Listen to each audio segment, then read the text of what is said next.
আপনি কি জানেন হাতের 5টা আঙ্গুলের নাম কি? আমি জানি আপনি জানেন না।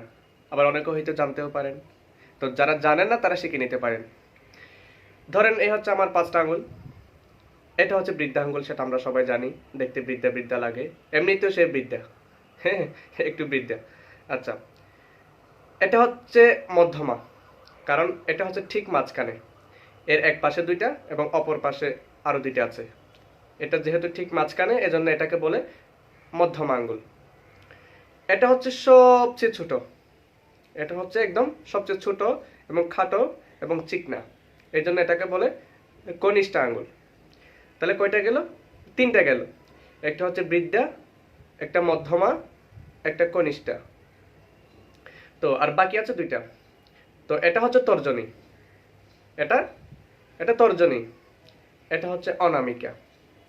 তো আমি আবার বলতেছি, সেটা হচ্ছে এটা হচ্ছে বৃদ্ধা, এটা তর্জনী, এটা মধ্যমা, এটা অনামিকা, এটা কনিষ্ঠা।